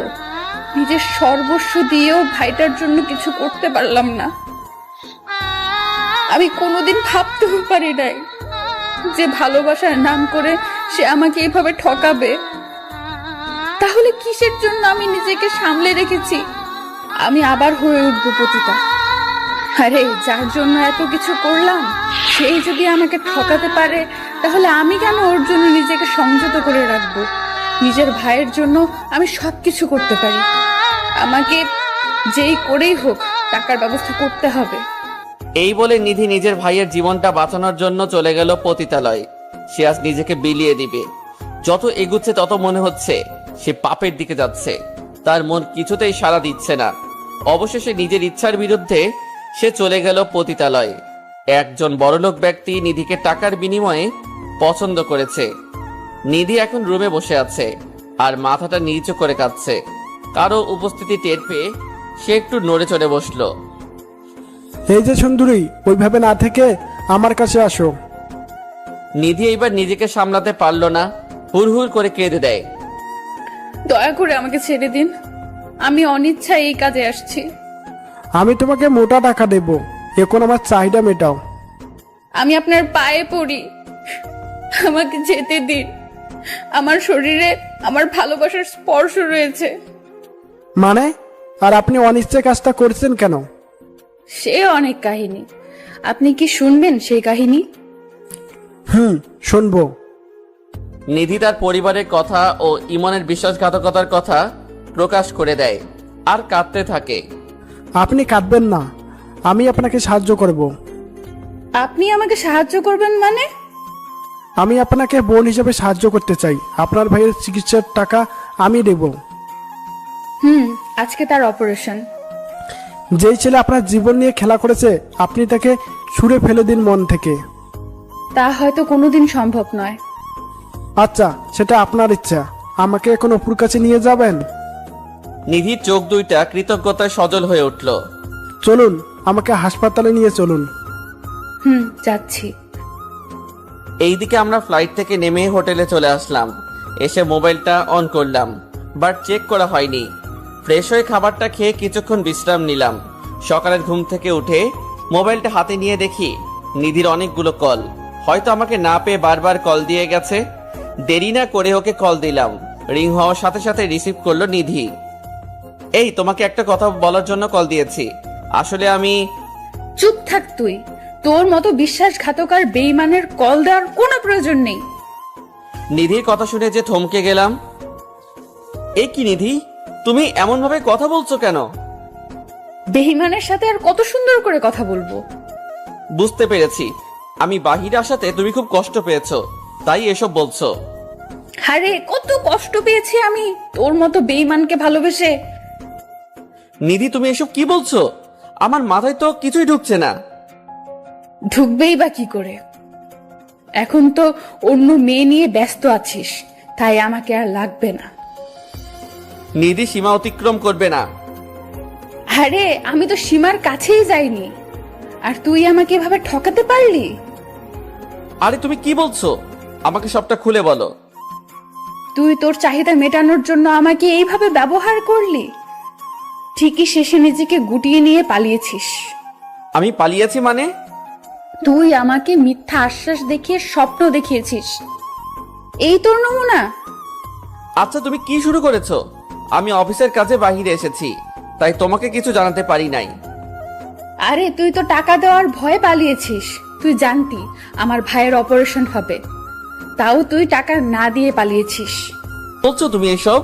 আমি তো টাকা দিয়ে এসেছি। থাক, আর মিথ্যে বলতে হবে না। তুই তোর টাকা নিয়েই থাক। যে আমার বিপদে ছেড়ে চলে যায় তার কোনো দরকার নেই আমার। বিশ্বাস করো নিধি, আমি সত্যি টাকা দিয়ে এসেছি। তোমার ভুল হচ্ছে কোথাও। তোর সাথে আমার আর কথা নেই, তুই তোর রাস্তায় যা। প্লিজ আমার কথাটা শোনো, তোমার ভুল হচ্ছে। তুই আর আমাকে কল দিবি না। তোর মতো বেইমানের সাথে আমার কোনো কথা নেই। শুনো নিধি, শুনো। নিধিকে বারবার কল দিলাম, কিন্তু সে কল রিসিভ করলো না। এক পর্যায়ে নিধি আমাকে ব্লক করে দিল। নিধির কথাগুলো শুনে ধপাস করে মেঝেতে বসে পড়ি আমি। নিধিও আমাকে ভুল বুঝলো। আচ্ছা, আমি তো ড্রাইভারের কাছে টাকা দিয়ে এসেছি, তাহলে টাকা নিধি পেল না কেন? ড্রাইভারকে কল দিলাম, কিন্তু নাম্বার বন্ধ বলছে। বারবার দেওয়ার পরও নাম্বার বন্ধ। নিধির কথাগুলো যেন বুকের মধ্যে তীরের মতো গেঁথে গেল। যে নিধিকে এত বিশ্বাস করতাম, আমি সেই নিধি আজ আমাকে এইভাবে বলতে পারলো। না, আমাকে দেশে ফিরতেই হবে, খুব শীঘ্রই ফিরতে হবে। এইভাবে কেটে গেল 2 দিন। কোনো মতে অফিসের কাজ শেষ করে দেশে ফিরে আসলাম। বাসায় না এসে সোজা নিধিদের বাসায় চলে গেলাম। গিয়ে দেখি অপুর মাথায় ব্যান্ডেজ করানো, আর সে বাহিরে বসে আছে। আমাকে দেখে খুব খুশি হলো। ভাইয়া তুমি এসেছো? এসেছি। তা তুমি কেমন আছো? ভালো না। এটা কি দিয়েছে মাথার উপরে? ভালো লাগে না এটা। এইটা ব্যান্ডেজ, এটা দিয়েছে যাতে তুমি দ্রুত সুস্থ হয়ে যাও। ভাইয়া তুমি কোথায় গিয়েছিলে? তুমি আমাকে হাসপাতালে দেখতে আসো নাই কেন? আমি আসলে কাজে ছিলাম, তাই সরি ভাইয়া। দাঁড়াও, আমি আপুকে ডেকে আনছি। তা তুমি এখানে কি করছো? এখানে অনেক বাতাস আর রোদ গায়ে লাগে, তাই এখানে বসে আছি। আচ্ছা, তা তোমার আপু কোথায়? তুমি গিয়ে আপুর সাথে দেখা করে এসো। আপু তুই কার সাথে কথা বলছিস রে? নিধির কথা শুনে পিছনে তাকিয়ে দেখি নিধি দাঁড়িয়ে আছে। তুই আবার এইখানে কেন এসেছিস? আমার কথাটা তো শুনো নিধি। তোর কথা শোনার মতো টাইম আমার নেই। তোর মতো বিশ্বাসঘাতকের মুখ দেখাচ্ছে না দেখাই ভালো। আমি সত্যি আমার ড্রাইভারের কাছে টাকা দিয়ে এসেছিলাম তোমাকে দিবে বলে। তাহলে ড্রাইভার সেই টাকা কি করেছে? তোমাকে আবার বিকাশ করে দিয়েছে, তাই না? তুমি আমাকে ভুল বুঝতেছো। তুই বিদেশ যাওয়ার আগে আমার কাছে বলে যাস নাই, কারণ তুই আমাকে ব্যবহার করেছিস। আপু তুমি ভাইয়াকে এসব কি বলছো? তুই এখানে দাঁড়িয়ে আছিস কেন? ঘরে যা। ওকে ধমকাচ্ছ কেন? ও ছোট মানুষ। থাক, ওর জন্য আর দরদ দেখাতে হবে না তোর। আর তুই আমার চোখের সামনে কোনোদিন আসবি না। আমি বিদেশ গিয়েছি তোমাকে না বলে, কারণ তোমার ভাইয়ের অপারেশন আর আমার বাহিরে যাওয়া নিয়ে তোমার চিন্তা আরো বাড়িয়ে দিবে, তাই আমি তোমাকে কিছু বলি নাই। না বলে উদ্ধার করে ফেলেছিস। তুই এখন এখান থেকে যা, আর কোনোদিন এখানে আসবি না। আমাকে কি বলারও সুযোগ দিবে না? অনেক বলেছিস তুই। আর যদি আমার সামনে কোনোদিন দাঁড়াস, তাহলে আমার মরা মুখ দেখবি। কি? যা বললাম আমি কিন্তু তাই করব। তাই তুই এখান থেকে চলে যা।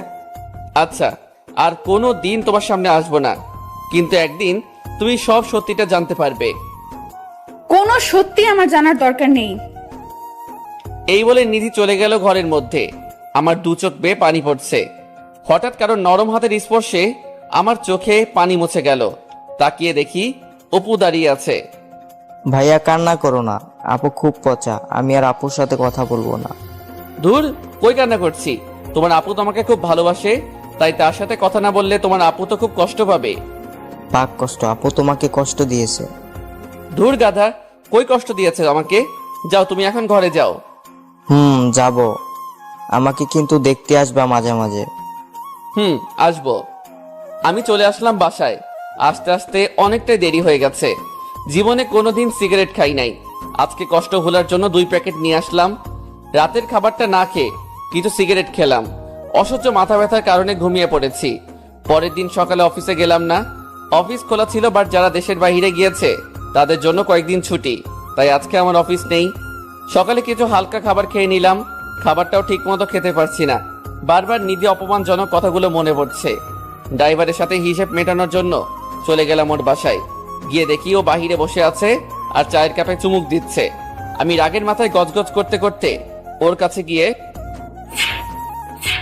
2টা থাপ্পড় বসিয়ে দিলাম ওর গালে। সাথে সাথে ওর হাত থেকে কাপটা ছিটকে পড়ে যায়, আর ও আমার কাছ থেকে 3 হাত দূরে গিয়ে পড়ে। ও আমার দিকে তাকাতে খুব অবাক হয়ে যায়। হয়তো ও আমাকে তার বাসায় আশা করে নাই। আমি গিয়ে ওর কলার চেপে ধরলাম। কিরে, এত বিশ্বাস করলাম তোর উপর, আর তুই কিনা আমাকে এইভাবে ঠকালি? স্যার আমার কথাটা তো শুনুন। তোর কোনো কথাই আজ শুনবো না। থাপ্পড় খেয়ে ওর ঠোঁট ফেটে রক্ত বের হচ্ছে। তোর যখন যা লাগে আমি তখনই তোকে তা দিয়েছি, তাহলে কেন আমার সাথে এমনটা করলি? তোকে আমি নিজের ভাই ভেবেছি। স্যার আমার কোনো দোষ নেই, আমার কথাটা আপনাকে শুনতে হবে। তোর মতো বেইমানের কথা শুনে আমার কি হবে? আমার যা হারাবার আমি তো তাই হারিয়েছি, শুধু তোর জন্য। না, আপনি কিছুই হারান নাই স্যার। আমি আপনার কথা মতো সেদিন টাকা দিতে গিয়েছিলাম, তারপর কি হয়েছে তারপর বল।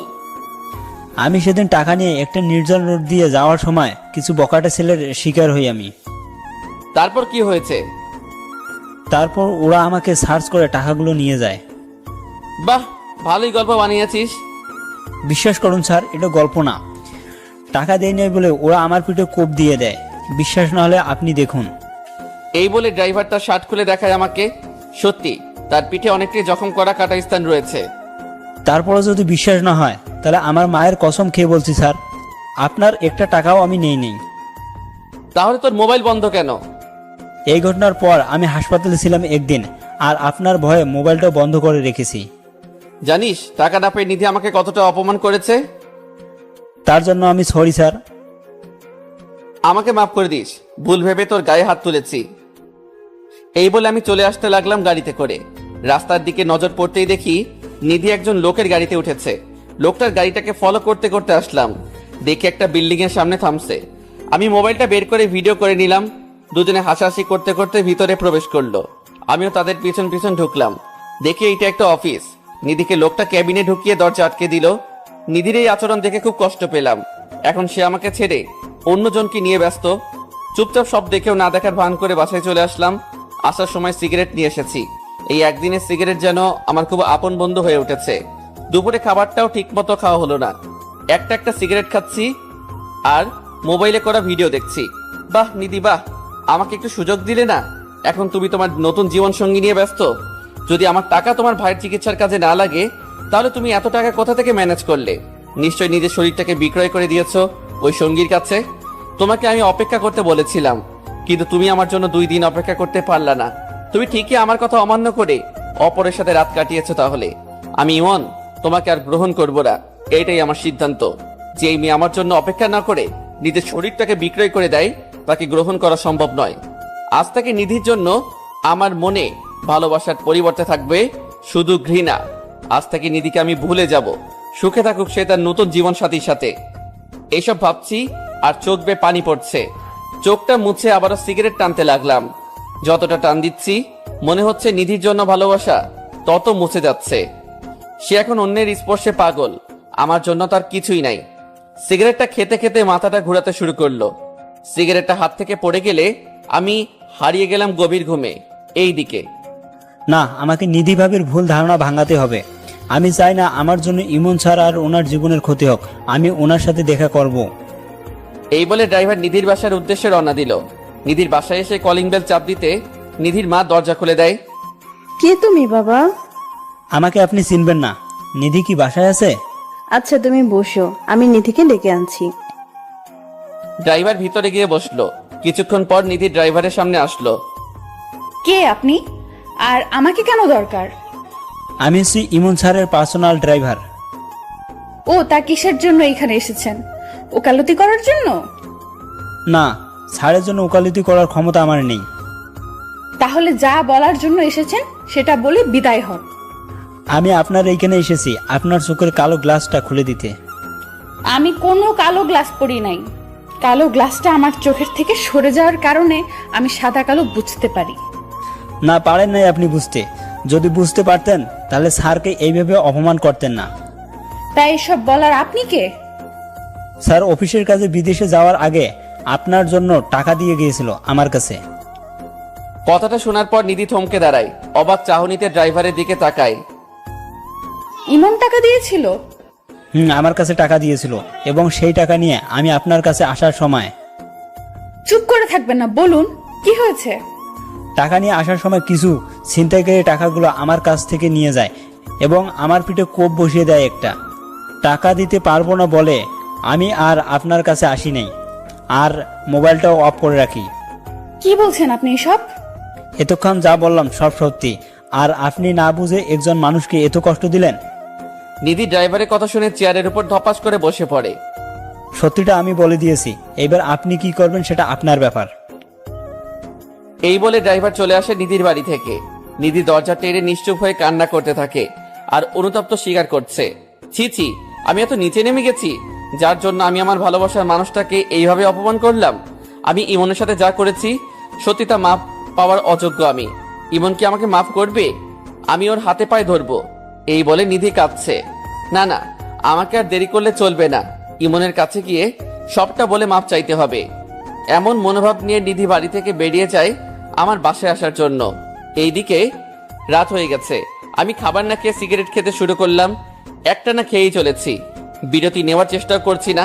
নিধি আমাকে যত অপমান করেছে তাতে আমার কষ্ট নেই, আমার কষ্ট হচ্ছে অন্য কারোর সাথে নিধি চলাফেরা করছে। এইসব যত ভাবছি মাথার রাগটা ততই বেড়ে যাচ্ছে। রাগটা কমানোর জন্য একের পর এক সিগারেট খেয়েই চলেছি। হঠাৎ অনুভব করলাম আমার মুখে সিগারেট নেই। তাকিয়ে দেখি পাশে নিধি দাঁড়িয়ে আছে আর আমার সিগারেট ওর হাতে। ওর দিকে তাকাতেই দেখি ওর চোখ কিছুটা লাল হয়ে আছে, হয়তো কান্না করেছে। ওকে দেখে রাগটা আরো বেড়ে গেল। তুমি এইখানে কি করছো? আমি সব সত্যি জানতে পেরেছি, আমি তোমাকে ভুল বুঝেছি, প্লিজ আমাকে মাফ করে দাও। আরে তোমাকে তো আগেই মাফ করে দিয়েছি আমি, এখন এইখান থেকে যাও। আরে তুমি সিগারেট খাচ্ছ কেন? আমার মন চাইছে সিগারেট খেয়েছি, এতে তোমার কি? আমার অনেক কিছু কারণ, তুমি আমার সব। নিধির মুখে কথাটা শুনে মেজাজটা বিগড়ে গেল। আরে দূর রাখ তোর প্রেম, তোর মতো নষ্টা মেয়ের কোনো দরকার নেই আমার। আমার মুখে নষ্টা মেয়ে শব্দটা শুনে নিধি প্রচন্ড ধাক্কা খেলো। কি? আমি নষ্টা মেয়ে? তুই নষ্টা মেয়ে। আমার আগেই বোঝা উচিত ছিল যে পতিতাদের মনে কোনোদিন ভালোবাসা জন্মায় না, কারণ সে টাকার পিছনে দৌড়ায়। তুমি আমাকে এভাবে বলতে পারলে? পেরেছি, কারণ আমার টাকা দিয়ে অপুর অপারেশন না হলে তুই এত টাকা কোথা থেকে জোগাড় করেছিস? সেই কাহিনী লম্বা। থাক, দরকার নেই শোনার। আজকে সকালে যাকে নিয়ে গাড়িতে উঠেছিলি সে কি তোকে বিছানায় সুখ দিতে পারছে না, তাই আমার কাছে এসেছিস আবার? চুপ করো, তুমি অনেক বলেছো তুমি। আমার কাছে প্রমাণ আছে। এই বলে ওদের ভিডিওটা দেখিয়ে দিলাম। নিধিকে খুব স্বাভাবিক মনে হচ্ছে। সে আমার ভাই হয়, সে আমাকে বোন ডেকেছে। বাহ, আমি বিদেশ যেতে না যেতে ভাই বানিয়ে ফেলেছিস। তা আজকেও তো ওর সাথে ঘুরেছিলি, কি মনে করিস আমি জানি না? তুমি সব ভুল জানো। হ্যাঁ হ্যাঁ, আমি ভুল জানি, আর তুই সব ঠিক জানিস, তাই না? আমার কথাটা তো একবার শুনবা। তোর কোনো কথাই আমি আজকে শুনবো না। নিধি পতিতা নামের কোনো মেয়ের সাথে আজ থেকে আমার সম্পর্ক নেই। নিধি এবার জোর করে কেঁদে দেয়। আমাকে একটু বোঝার চেষ্টা করো, ওর সাথে আমার কোনো সম্পর্ক হয়নি। ও তাহলে ছেলেটা তোমাকে এতগুলো টাকা দিয়ে দিল এমনি এমনি? তুমি আমার সম্পূর্ণ কথা তো শুনবা আগে। তোর কোনো কথা শোনার ইচ্ছে নেই আমার, তুই এইখান থেকে যা। প্লিজ ইমন, তুমি আমাকে ভুল বুঝতেছো, প্লিজ বোঝার চেষ্টা করো। তুই কোন সাহসে তোর নষ্ট শরীর দিয়ে আমার হাত ধরলি? নিধি আমার হাতের থাপ্পড় খেয়ে মাটিতে পড়ে যায়। বাহ, আচ্ছা, আমাকে তুমি ভুল বুঝলে। এমন একদিন সময় আসবে যেদিন আমাকে তুমি অনেক খুঁজবে, কিন্তু পাবে না। আজ আমি চলে যাচ্ছি, আর কোনো দিন আসবো না। নিধি কাঁদতে কাঁদতে বাসা থেকে বেরিয়ে যায়। আমি আবার সোফায় বসে মনের শোকে সিগারেট খাচ্ছি। আজ মনটাকে খুব হালকা লাগছে পতিতাটাকে দূর করতে পেরে। যে মেয়ে আমার জন্য অপেক্ষা না করে অপরের কাছে নিজেকে সঁপে দেয় তার কোনো দরকার নেই আমার জীবনে। রাতে শান্তির মতো ঘুমিয়ে গেলাম। সকালে উঠে মনটা ভালো করার জন্য অফিসে চলে গেলাম। অফিসে কাজ করছি, সবাই সবার মতো দুপুরের খাবার খাচ্ছে। হঠাৎ আমার নিধির কথা খুব মনে পড়ছে, কারণ ও আমাকে জিজ্ঞেস করলো খেয়েছে কিনা। মাথা থেকে নিধির ঝামেলা সরিয়ে আবারও কাজে মন দিলাম। অফিস থেকে বাসায় এসে কিছু খাবার খেয়ে নিলাম। রাতে মা কল করলো।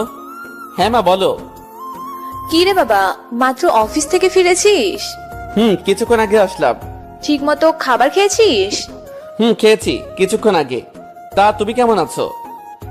এই তো ভালো। গ্রামে আসবি কবে? না মা, এখন আসা যাবে না। কয়দিন আগে ছুটি শেষ করেছি, তাই এখন আর আসবো না।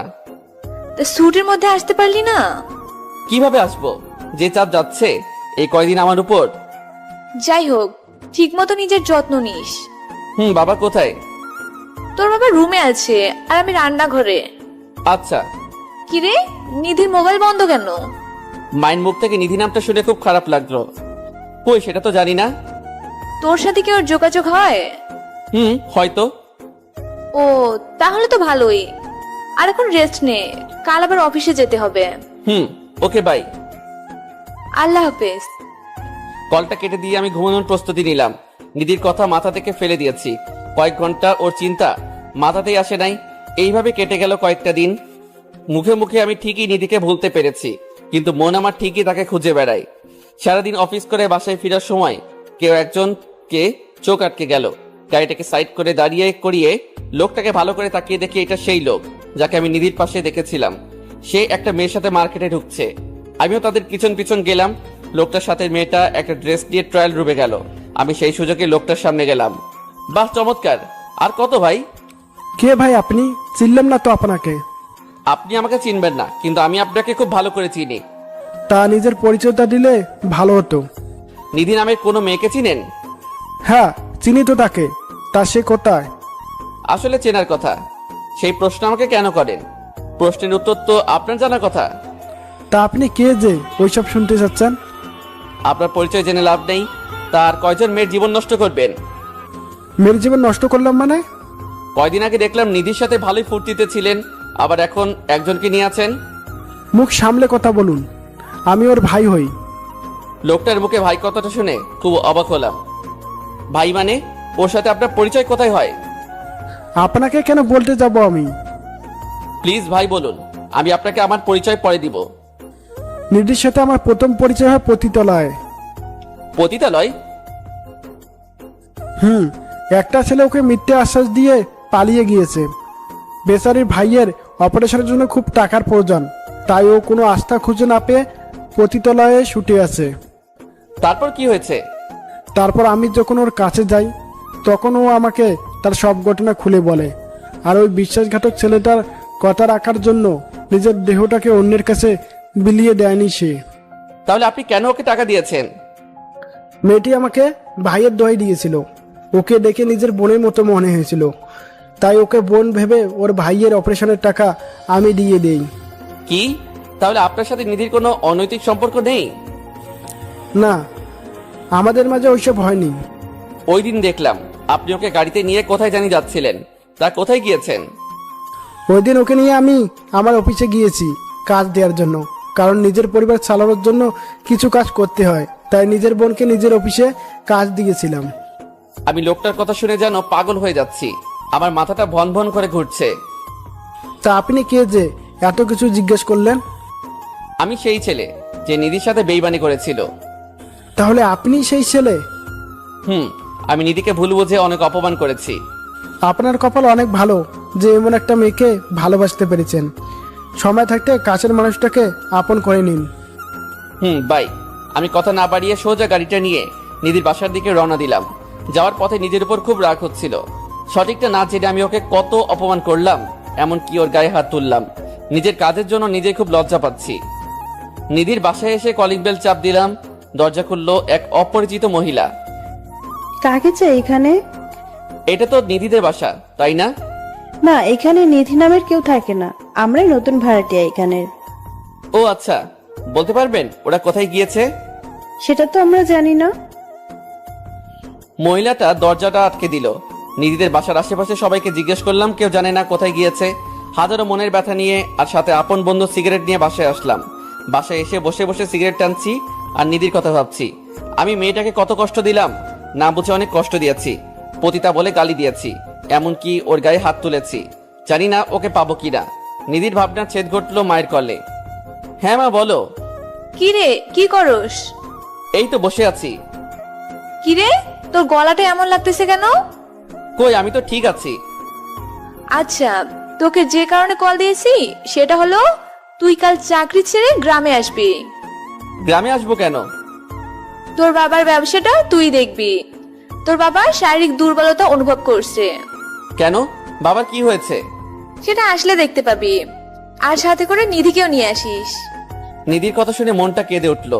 মন চেয়েছে চিৎকার করে কেঁদে ওকে ডাকতে। কি রে, কিছু বলছিস না কেন? আসবো কাল। এখন রাখি মা। ওকে, আল্লাহ হাফেজ। কলটা কেটে দিলাম। যেই শহরে আমার নিধিকে খুঁজে পাওয়া যাবে না, সেই শহরে আমার থাকার কোনো মানে নেই। রাতটা কোনো মতে পার করে সকালে অফিসে গিয়ে রিজাইন লেটারটা দিয়ে চাকরিটা বাদ করে এসেছি। সবকিছু গুছিয়ে চিরচেনা শহর থেকে বিদায় নিয়ে চলে আসলাম। মা বাবার সাথে কোনো মতে কথা বলে ছাদে চলে আসলাম। এসে সিগারেট টানতে লাগলাম। কয়েকটা টানার পর কেউ একজন আমার মুখ থেকে সিগারেটটা নিয়ে নিল। তাকে দেখি মা দাঁড়িয়ে আছে, আমি চুপচাপ বসে আছি। কিরে, তুই সিগারেট খাচ্ছিস কেন? তোর কথাবার্তা শুনে আর তোর চেহারা অবস্থা দেখে আমার কিছুটা সন্দেহ হচ্ছে। কই, আমার কিছু হয়নি তো। আমার চোখের দিকে তাকিয়ে বলতো। আমি মায়ের চোখে তাকালাম না। তোকে বলেছে নিধিকে নিয়ে আসতে, আনলি না কেন? নিধির কথা শুনে মাকে জড়িয়ে ধরে কাঁদতে শুরু করলাম। মা আমার অবস্থা দেখে অবাক। কি রে, কি হয়েছে আমাকে বলবি তো? মা, নিধি আমাকে ছেড়ে চলে গেছে। ছেড়ে চলে গেছে মানে? আমি মাকে আমাদের সব ভুল বোঝাবুঝির কাহিনী শুরু থেকে বললাম। তুই নিধিকে খুঁজেছিস? শহরের এমন কোনো জায়গা বাদ নেই যে আমি খুঁজিনি। আচ্ছা থাক, যে চলে গেছে তাকে না ফিরিয়ে আনাটাই ভালো।